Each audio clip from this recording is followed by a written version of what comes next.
Nah, Jung itu mempunyai penjelasan bahwa keberadaan manusia itu disebutkan dengan archetype manusia. Dan itu digambarkan oleh gunung es yang berada di dalam samudra. Ada bagian yang berada di atas, yang bisa terlihat dengan mata, pokoknya bisa diidentifikasi lah dengan indera, dengan alat ukur. Dan alat ukurnya itu final biasanya. Nah, itu yang kita sebut alam sadar atau nalar.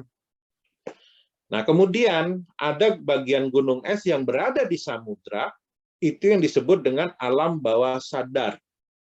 Nah, alam bawah sadar sendiri itu terbagi dengan dua, yaitu yang berada di atas permukaan, jadi menyentuh di atas ya dengan permukaan es, itu disebut alam bawah sadar pribadi.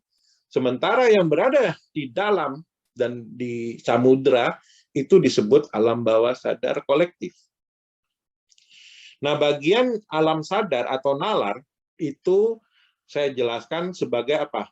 Pikiran rasio yang final. Jadi contohnya teman-teman saat ini melihat di depan teman-teman handphone. Jadi kita sudah sepakat itu, yang teman-teman lihat, itu handphone, smartphone. Kita tidak peduli mereknya mau Samsung, mau Xiaomi, mau iPhone, apa aja. Pokoknya itu smartphone, itu sudah nalar. Tidak ada yang mengatakan kalau oh ini yang dari Samsung ini namanya pisang goreng, tidak ada gitu loh. Jadi pikiran rasio yang final itu contohnya lagi misalnya 2 ditambah 2 itu sama dengan 4. Di mana-mana orang sudah sepakat, sudah final, sudah sepakat bahwa 2 tambah 2 itu sama dengan 4. Makanya kalau di sekolah kita ditanya, ayo 2 ditambah 2 sama dengan berapa? Jawab dengan benar. Ya, jawab dengan benar. Itu keputusan final sudah. Nah, inilah pikiran rasio yang final.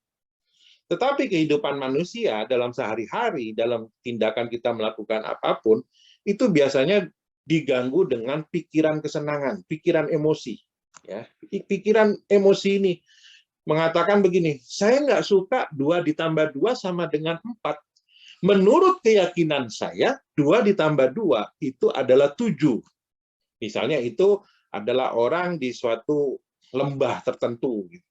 Tetapi ada yang orang yang berada di atas gunung, enggak, saya enggak suka 2 tambah 2 sama dengan 4. Menurut keyakinan saya, 2 ditambah 2 itu adalah 3. Ya wis sakarepmu gitu loh. Ya sudah, terserah kamu gitu loh.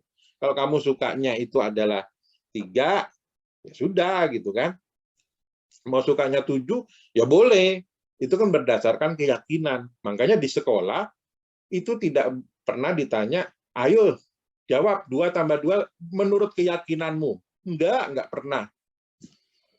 Nah, tetapi manusia dalam kehidupan sehari-hari itu selalu emosi, kesenangannya dia tuh mempengaruhi kehidupan kita.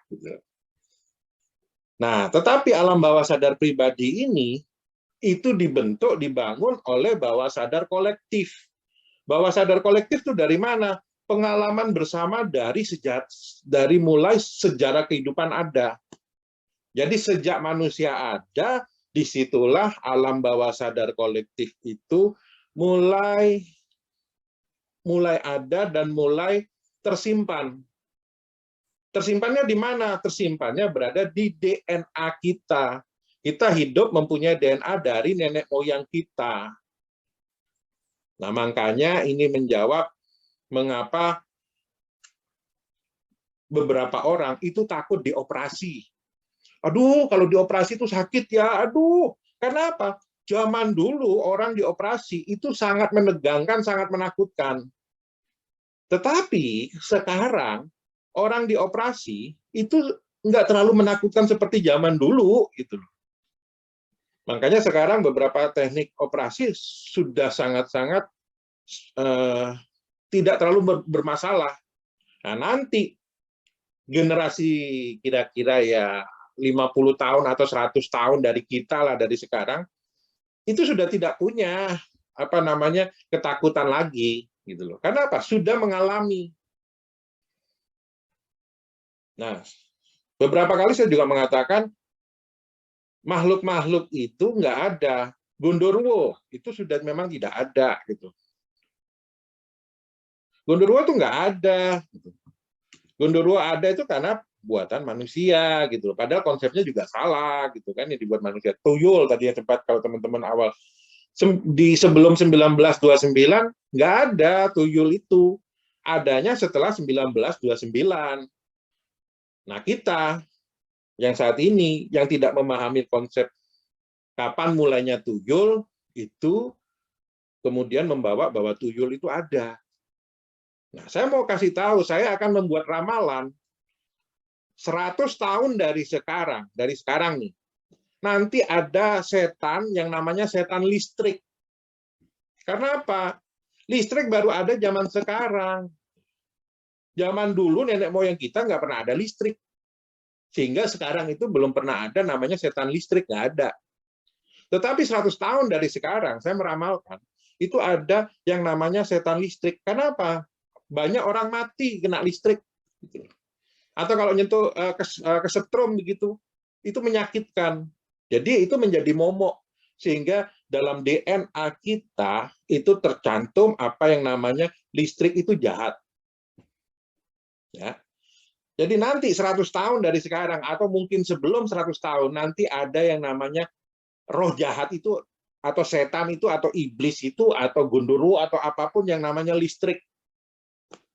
Karena apa? Ya ini ada di alam bawah sadar kolektif.